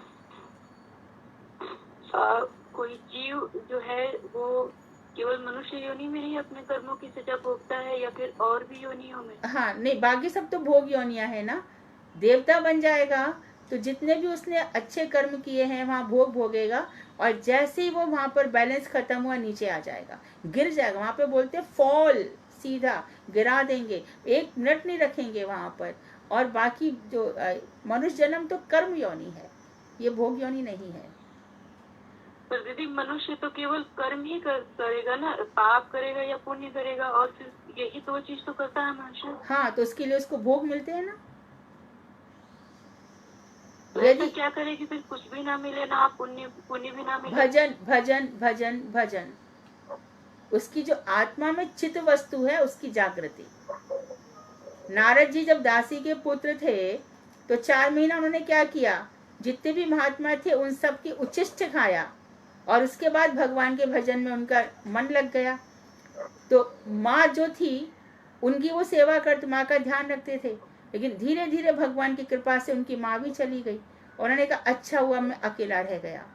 जैसे वो मैं मुखिया जी की बात का मेन पॉइंट यही था, जब लोग उनसे कहते थे कि बच्चा मर गया तो उन्होंने कहा कि भगवान का मेरे प्रति इतनी आसक्ति है कि मेरी छोटी जरा सी आसक्ति कहीं बढ़ रही थी, वो भी नष्ट हो गई। मेरी तो नारद जी भी कोई ऐसा क्या किए थे कि फिर उन्हें धरती पे आना, दासी पुत्र आए ना, गंधर्व बनकर के अपराध किया ना। ब्रह्मा जी की सभा चल रही थी और स्त्रियों को लेकर के वहां पहुंच गए और गाने बजाने लग गए अपने आवेश में, तो उनको फिर शाप मिला कि जाओ तुम दासी पुत्र हो जाओ। कितने तो लोग कृष्ण अवतार में, कितने लोग तो शापित हैं, सब तो शाप ले लेकर आए हैं। राम के समय में अहिल्या थी, ये सब शापित होकर के तो आए हैं। यमलार्जुन है। एक मिलता है भोगने के लिए, एक ही योनि में पूरे भोग ऐसा नहीं होता है। ये डिपेंड करता है कि हमारे कर्म कितने हैं, क्योंकि मेरे ख्याल से कुत्ते का जीवन 12 वर्ष का होता है और कोई जीवन बहुत छोटे होते हैं। और ऐसा भी एक दफे एक महात्मा कह रहे थे कि देखो तुमने इसको मार दिया, रास्ते की बात है, मैं जा ही रही थी, मैंने भी सुनी ये बात कि तुमने इसको मार दिया, इस बेचारे का शरीर पूरा नहीं हुआ, ये वापस कबूतर बनकर आएगा और अपना शरीर पूरा करेगा। तो भोग तो उसको भोगना ही पड़ेगा। दीदी ये जो आप बता रही थी सुकृति, जो कर्म स्वभाव, ये सब मिटाने का कोई, जैसे हम लोग को आप बता रही हैं और फिर अपने गुरु वर्ग लोग हैं, तो वही तो है। ऐसा क्या किया जाए ये सारे कुछ ऐसे आग लगे कि दोबारा से ये पैदा ही ना हो, ऐसे भुना हुआ अनाज जैसा हो जाए सारे कर्म। देखो इसमें 2 बात है। सन्मुख होई जीव मोई जवही जन्म कोटि अघनासों तबही। जीव जैसी मेरे सामने आता है, एक बार भी भगवान का नाम लेने से मैं करोड़ जन्मों के पापों का नाश कर देता हूँ। और ये भी कहा है कि मनुष्य जितने पाप कर नहीं सकता, नाम में उतनी शक्ति है। एक तो पॉइंट तुम्हारा उत्तर ये हो गया।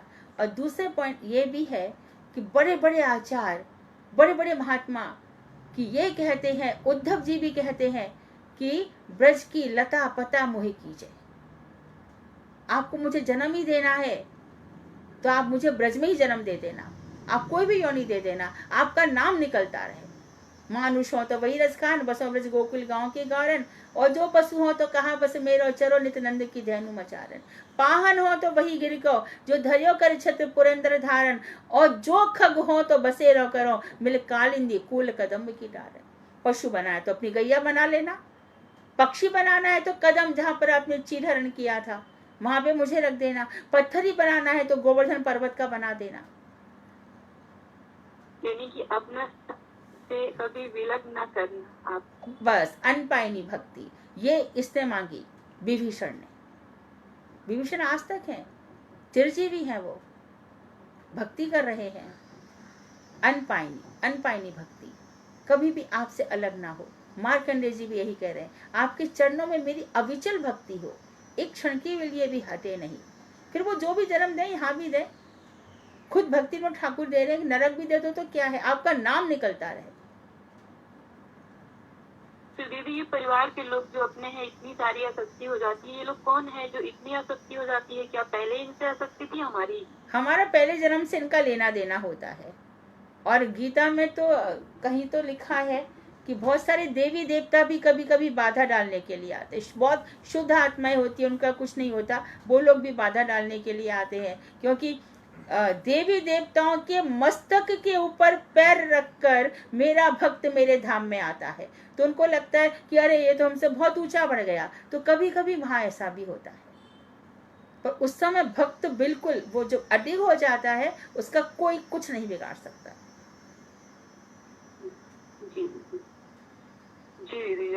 तो ये माता पिता पति पत्नी बेटा बेटी सब हमारा पूर्व जन्म का लेन देन है, कुछ भी नहीं है। यानी कि अगर हम ना जानते, ये सब नहीं जान पाते, अगर वैष्णवों की कृपा से, गुरु कृपा से, तो इसके लिए और जुड़े ही चले जाते हैं। इनके कर्म हमारे कर्मों के साथ। Right, perfect. हाँ, इनके कर्मों का दोष भी हमें भोगना पड़ता है। बिल्कुल परफेक्ट। अनासक्त हो गए। किसी का कुछ खा रहे हैं, जैसे मान के लीजिए, जैसे मैं ब्राह्मण हूँ, कोई कुछ दे गया कि हाँ ये आपके लिए दान, जैसे कोई दान कर रहा है कर्मकांडी ब्राह्मण को, तो क्या उसका जो अनाज है, अन्न है, वो खाने का भी पाप लग रहा है उसका खाने से? हाँ, लग रहा है। यदि वो भगवान का भोग नहीं है तो, भगवान को निवेदित नहीं किया गया तो वो नहीं खाना है। नहीं खाना है। भगवान उनको बोलो कि आप बना के दे जाओ, मैं प्रसाद लगाए बिना तो नहीं खाऊंगी भाई। आप मुझे बना के दे दो, कुछ भी दे दो, मेरे यहाँ पे प्रसाद लगता है तभी। हमारे कोई किसी की हिम्मत ही नहीं पड़ती देने की, और कोई भी देगा तो पहले सोचेगा कि दीदी के यहाँ पहले प्रसाद लगेगा फिर जाएगा प्रसाद। इसीलिए दीदी यहाँ पे तो दे के जाते हैं लोग, पर कच्चा, क्योंकि किसी के घर का बना हुआ तो भगवान को भोग नहीं लगाती हूँ मैं। लेकिन फिर भी मैंने सोचा एक बार पूछूं आपसे कि मैंने तो बहुत कम लोग ही देते हैं, क्योंकि मैं मना कर देती हूँ कई लोगों से कि नहीं लेके आना। हाँ, आप स्ट्रिक्टिव बनो, सिलेक्टिव बनो, भैया अब यहाँ पे नहीं चलेगा, अब जिसको देना है वो देगा ही ना। बोले मेरे यहाँ पे बिल्कुल भोजन ऐसे लेकर के आओ कि मैं भगवान को चढ़ा सकूं। आप किसी को चढ़ा करके लाओ। लोग कह देते कि जब करोगे तो तुम्हारी लाश भी कोई नहीं उठाएगा। मैंने कहा कोई बात नहीं है, कोई बोले भाई तो तू अपनी लाश की चिंता कर, मेरी लाश की चिंता मत कर, भाग जा यहाँ से, चल।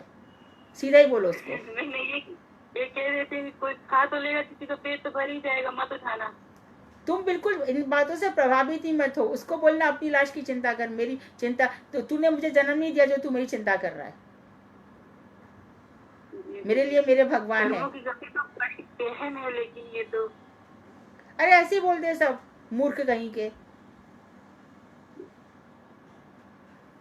ये जो कर्मों की गति बताया आपने, ये तो बहुत ज्यादा गहन है। हाँ, ये बहुत कर्मणो गहना गति, गीता में भी कह रहे कर्मों की गति गहन है भाई। मतलब कुल मिला के इसका एक ही है कि केवल भजन करके और भगवान जो बनाना है बनाए, पर अपने पास रखे वो। बस भगवान से वो उनकी हम रहें, बस उनकी सेवा में ही रहें। हम किसी भी ब्रह्मांड में हम डर नहीं सकते। वो जो भगवान का भजन करता है ना, वो कहीं से भी नहीं डरता, किसी से भी नहीं डरता। चलो मैं तुमको बोल ही देती, मेरे को मेरी एक मिनट बात सुनो, मेरी एक सेकंड बात सुनो। मुझे भी कोरोना का अटैक हुआ, ठीक है, अटैक हुआ मेरी मैं हॉस्पिटल गई, मेरी बेटी लेके गई, मुझे कोरोना का अटैक हुआ, मेरा 88 ऑक्सीजन आ गया था। मैं चली गई हॉस्पिटल में, तो वहाँ पे देखा तो मेरी स्टूडेंट ही मिल गई मुझे, मेरे साथ कोई भी नहीं है, मेरी बेटी मुझे छोड़ गया। मैं उसको भाई तेरे को भी लग जाएगा, तू निकल जा। वहाँ पे मेरी स्टूडेंट वो जो उसने, मैं तीसरे दिन घर थी।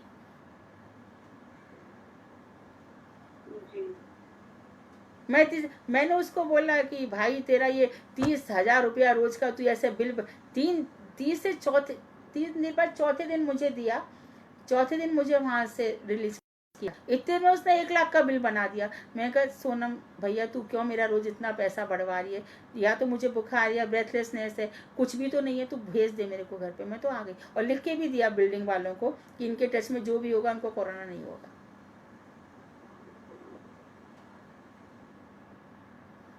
चिंता मत करो, हिम्मत रखो, हारिए ना हिम्मत, बिसारिए ना राम। किसी से डरने की जरूरत नहीं है। जी जी। भगवान का भक्ति करने चले हैं तो हम गीता की, भागवत की, आचार्यों की बात सुनेंगे, और भगवान की भक्ति कर रहे हैं तो हम प्राकृत जगत संसार की बात को बिल्कुल नहीं सुनेंगे। तू है कौन भाई, किस औकात से बोल रहा है, क्या शास्त्र पढ़े हैं क्या, कहाँ से बोल रहा है, या बोल रही जो भी है, फटाफट out.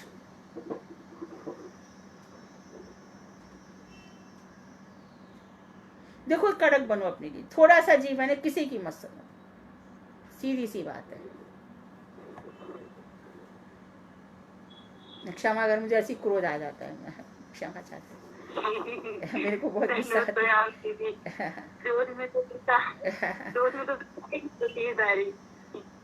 Didi ji, Hare Krishna, you are just being great. You are giving me so much strength और हिम्मत भी दे रहे हैं आप। मालिनी जी बोल रहे हैं। मैं क्या बताऊँ आप? मालिनी। हाँ समझ गई।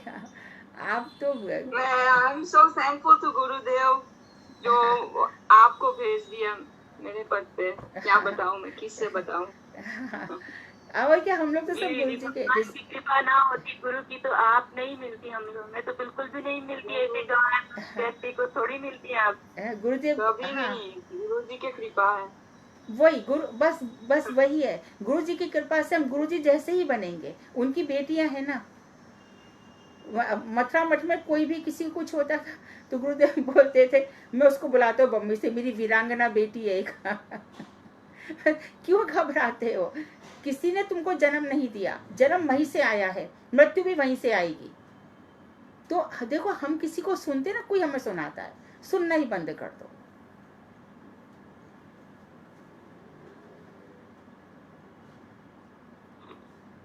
प्रणाम दीदी जी। हाँ तो जो कह रहे हैं क्रोध दिखा रहे हो, क्रोध नहीं है, वो आपका प्यार है। हम जो कमजोर पड़ जाते हैं उसको दिखाने के लिए, उसको सपोर्ट करने के लिए आपको ये क्रोध अच्छा लगता है। जैसे माँ बच्चे हैं, वही आपका क्रोध हम सबके लिए बेनिफिट है। Thank you thank you thank you thank you. तो दीदी जी हाँ? मेरे पास एक ही क्वेश्चन थी, वो जो ब्रह्म मुहूर्त है ना, आपने एक बार बताई थी, लेकिन फिर से एक बार बताएंगे कि ब्रह्म मुहूर्त का क्या महिमा है? हाँ। और ब्रह्म मुहूर्त में जागने से क्या होता है और जाग करने से क्या होता है? राइट, शास्त्रों में, और जैसे कि हमारे आचार्य, और जैसे कि हमारे मठ में आरती भी हो जाती है, कलकत्ता नवद्वीप में तो आरती 4:30 बजे ही हो जाती है। ब्राह्म मुहूर्त वो समय है जहाँ पर प्रिया प्रीतम राधा कृष्ण वो लोग उठ जाते हैं, है ना। कक्कटी, उनकी जो नित्य धाम की बंदरिया है, कक्कटी बंदरिया है, कुरंग हिरन है और रंगड़ी हिरनी है, सब आवाज करने लग जाते हैं। और फिर जैसे ही उठ जाते हैं तो ललिता विशाखा उनकी आरती करती है। उन्हीं के अनुगत्य में, यानी इस निशांत लीला में हम लोग भी उठ जाते हैं कि वो जो प्रिया प्रियतम नित्य धाम में है वो हमारे हृदय में आके विराजे, और उस समय जो हम भजन करते हैं वो सीधा ऊपर पहुंचता है। वो मांगलिक समय है, मंगल करने वाला समय है। इट्स गोल्डन टाइम, पूरे 24 घंटे में सबसे अच्छा टाइम वही है। अच्छा, उन्हीं की आरती करके, उन्हीं का ध्यान करके, जो अपने आरती लिखी है ना, मंगल श्री गुरु गौर मंगल मूरत, मंगल श्री राधा कृष्ण युगल प्रीत, इसका अर्थ समझते हुए वो नहीं छोड़ना है उसको। चाहे नींद आ रही है ना, अपना सब आनी करके 7 से 9 बजे तक सो जाए, लेकिन उस समय का पूरा उपयोग करे। भजन बहुत अच्छा होता है। अच्छा दीदी, इतवार को कितने बजे क्लास होगा?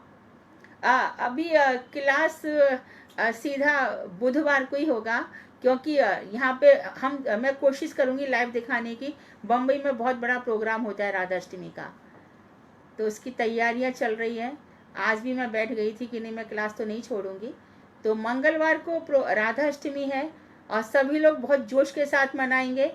12 बजे राधा जी का अभिषेक करेंगे, कुमकुमाक्त कांचनाब्ज ये वाला गाएंगे, राधा कृपा कटाक्ष मुनिंद्र वृंद वंदिते गाएंगे, और राधे जय जय माधव दयिते, सुचारु वक्त्र मंडलम, दामोदर अष्टक, ये 5-6 अष्टक गाएंगे। और स्नान करा सकते हैं राधा जी तो सबके घर में होंगी नहीं, लेकिन भाव से स्नान कराएं, यदि हैं तो कराएं, अभिषेक करें। और खूब आपके घर में चम्मच है, थाली है, जय राधे राधे राधे, खूब अच्छी तरीके से राधा जी का आवाहन करें, राधा जी का ध्यान करें और मंगल गीत गाएं। आपके घर में घंटी है, फिर उसके बाद आरती करें।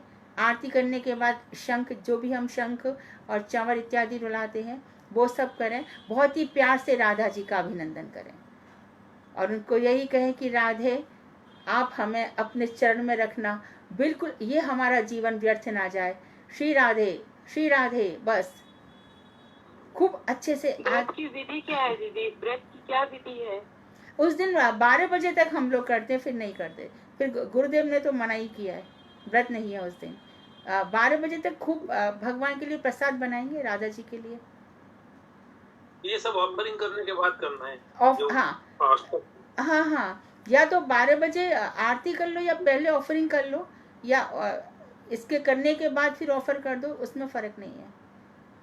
पहले ऑफर कर दीजिए प्रसाद या बाद में कर दीजिए, लेकिन राधा जी को बिल्कुल अपने हृदय में ही बुला के रख लेना है। आरती भी करनी है ना? आरती करनी पड़ेगी। उनको उनका कलर कौन सा है? वो कपड़े कौन से कलर की पहनती है? नील वसना है वो, नील वसन है। दीदी अभिषेक का क्या टाइम बताया? 12 बजे। और वो जो अपना गोपाल मंत्र सबको मिला है ना, वो मन में जपते रहना। वो जब भी अभिषेक इत्यादि करो तो वो गोपाल मंत्र मन में चलते, चुपचाप रह के नहीं करना है उसका चिंतन। हमारे ठाकुर जी तो बड़े बड़े हैं, तो फिर रहने दो, फिर मत करो। हाँ, फिर खाली आरती कर लो। बड़े ठाकुर जी तो नहीं कर पाओगे। बोले थे कि बस उनके चरणों को पखारना, रोज गंगा जल और तुलसी डाल के, यही करती हूँ रोज। और एकादशी पे केवल अभिषेक करती हूँ उनका, और जन्माष्टमी पे और राधाष्टमी पे। ठीक है, हाँ, आप आरती कीजिए और चरणों को पखार लीजिए, राइट है। गोपाल जी है, उनको फिर अभिषेक करती हूँ। हाँ, कर सकती हो, तत्व तो एक ही है। तो फिर मैं लड्डू गोपाल का तो राधा रानी बना सकती हूँ ना? हाँ, बना, थोड़े समय के लिए बना लेना, कोई बात नहीं। कई लोग करते हैं ऐसा, यहाँ भी कितनी लोगों का ऐसा ही है। जी दीदी, हाँ, धन्यवाद। हाँ, तो फिर हम लोग बुधवार को मिलते हैं। मैं कोशिश करूंगी, यदि जम गया तो प्रोग्राम लाइव कर देंगे। 5 मथुरा से एक वो भी आ रहे हैं आज, वो मधुर स्मृति में बोलेंगे ना, पूज्य पाद राधा रमन बाबा, तो उनको कीर्तन के लिए हमने बुलाया मथुरा से, तो वो भी आ रहे हैं, तो देखेंगे जैसा भी है। हाँ दीदी, वो जो है ना, आप Q&A question and answers please मत डिलीट कर लीजिए, क्योंकि मैंने देखा एक आध बार कि ये डिलीट हो जाता है एंड पे, जो प्रश्न और आंसर्स होते हैं। अच्छा, रिकॉर्डिंग में ना? ठीक है, no problem, I will not. अच्छा, ठीक, अच्छा, थैंक यू। ठीक है। वांगशा, जाती हूँ हाँ, मैं तो सुबह मठ जाती हूँ, तो मठ से आने के बाद ठाकुर जी, राधा रानी ठाकुर जी को भोग लगा सकती हूँ ना? हाँ, ऐसे ही कर लेना। फिर अपने घर पे भी तो भोग लगाना ही पड़ेगा। हाँ, ऐसा कर लेना। या तो तुम कितने बजे जाती हो? 11:30 पे निकलती हो तो भोग लगा जाओ, और मतलब भगवान भूखे ना रहे, समय पे भोजन मिलना चाहिए, राधा रानी भूखी ना रह जाए। हाँ, जैसे मैं जाती हूँ ना, 7 बजे जाती हूँ मठ सुबह को, तो अपना सारा करके फिर मठ जाती, फिर वहाँ से आती हूँ 1 बजे तक मठ से। अपनी थाली बिल्कुल तैयार रख के जाना और फिर आके खिलाना। अपनी अपने घर के देवता सबसे बड़े, अपने घर की ठकुरानी भूखी। मठ में तो बहुत लोग खिला देंगे, हमारे भगवान को कौन खिलाएगा? हाँ जी, हाँ, तो आके करूँ ना? हाँ, आके कर लेना, ठीक है। दीदी क्या बनाएंगे इस दिन खास? उस दिन खीर बनाएंगे और पुआ बना लेंगे, खीर पुआ, और उनको अरबी की सब्जी बहुत पसंद है, अरबी बना लेंगे, पनीर की कोई भाजी बना लेंगे, और बस ये 2-4 चीजें घर पे इतना ही बना पाते। जी दीदी, हरे कृष्णा दीदी, दंडवत प्रणाम। हाँ, हरे कृष्ण। 2 दिन पहले से ही चालू कर सकते हैं। हाँ कुकिंग तो 2 दिन पहले से ही चालू कर सकते हैं ना। हाँ, जो बहुत सारी जो लड्डू बना रहे हैं, गुजिया बना रहे हैं, मच्छी बना रहे हैं, वो तो करेंगे। हम तो सोच रहे 108 करेंगे। अरे वाह, जाओ जाओ जाओ जाओ, बहुत सुंदर। दीदी महाप्रभु, मेरे पास नित्यानंद महाप्रभु जी है, राधा रानी नहीं है। हाँ तो कोई बात नहीं, आप मानसिक भाव से करो, कोई चिंता नहीं है। महाप्रभु नित्यानंद ठाकुर, गदाधर, गदाधर तो राधा जी है। सामने राधा कृष्ण का चित्रपट रखो, वो तो है ना। हाँ हाँ, राधा कृष्ण का चित्रपट रखो, और चित्रपट वाले बस ऐसे भी अभिषेक कर लेते हैं, दूध दही ये 5 चीज मिला करके चित्रपट सामने रखो और कर दो, हो गया। राधा जी के चरणों में तुलसी कोई नहीं देगा, चरणों में तुलसी राधा जी को कोई नहीं देगा, हाथ में तुलसी। हरे कृष्णा दीदी। हाँ दंडवत प्रणाम। हाँ दीदी मेरे प्रश्न तो बड़े छोटे हैं। मेरा प्रश्न एक तो ये है कि मैं जो मुनिंद्र वंदिते पढ़ती हूँ, तो उसमें ये मैं पढ़ती हूँ निकुंज भू विलासनी। तो मैंने ये निकुंज भू विलासनी में राधा रानी निकुंज भू विलासनी का मतलब पृथ्वी में से जन्म लेना है ना दीदी। निकुंज भ्रू विलासनी, जो उनका निकुंज है, 3 कुंज होती है, एक पंचायती कुंज होती है, एक निकुंज होती है जहाँ अष्ट सखियां हैं, और एक निभृत निकुंज होती है। और जहाँ पर भ्रू विलास का अर्थ ये है कि भगवान श्री कृष्ण को रिझाने के लिए वो अपनी बाहों का विलास कर रही हैं। इनके सब गंभीर अर्थ हैं। ये स्तुति शंकर जी ने गाई है, बहुत गंभीर अर्थ वाली है ये। हाँ। और दीदी मेरा ये भी प्रश्न है कि जैसे कि राधा रानी ने मतलब जो सीता है, सीता मतलब सीता माता है जो राम के साथ, उन्होंने भी धरती में से जन्म लिया, और द्रौपदी ने अग्नि में से लिया। और राधे रानी का जो जन्म हुआ वो भी ऐसे ही मतलब कमल के फूल पे वर्षभानु जो है उन्हें मिली ना, वर्षभानु नंदिनी। ये सुनना मेरा ठीक है ना कि ऐसे ही हुआ? देखो, इसमें राधा कृपा कटाक्ष में लिखा है प्रमोद काननेश्वरी। जो प्रमोद कानन में श्री सीता जी हैं, प्रमोद कानन में पंचवटी में राधा जी उनकी भी ईश्वरी हैं। तो राधा सीता और द्रौपदी, इनके महिमा में काफी अंतर है ये। राधा जी अंशिनी है, सबकी स्वामिनी वही है, इसलिए इनके रस तारतम्य में और महिमा तारतम्य में अंतर है। हाँ। और जो दीदी आज हम मतलब आपने जो हमें आज पढ़ाया, वो इसमें मेरी एक बात ये समझ में आई कि जो हमारा मतलब हमारा साधन भजन है और जो आज हम कर रहे हैं, वो ये धनुर्वेद, आयुर्वेद और ज्योतिष और रसायन, इनसे सबसे हटके है। इनकी हमें मतलब कोई जरूरत नहीं है दीदी। बिल्कुल, ये हमारे से कोई अटैचमेंट नहीं करते, ये हमारे लिए कोई वैल्यू नहीं करते। राइट, यही है ना दीदी? हाँ बिल्कुल यही है। ठीक है दीदी, हरे कृष्णा दीदी, दंडवत प्रणाम दीदी। हाँ। उठ पटांग प्रश्न पूछती हूँ। नहीं कोई बात नहीं। हाँ, तो हम बुधवार को मिलते हैं, और बहुत अच्छे से सब लोग सुबह ही उठ करके राधा कृपा कटाक्ष वगैरह सब राधा में जीवन हो जाएगा सबका, बिल्कुल ध्यान से। हाँ, वांछा कल्पतरुवश्य कृपा सिंधु बेवचा पतितानां पावनेभ्यो वैष्णवेभ्यो नमो नमः।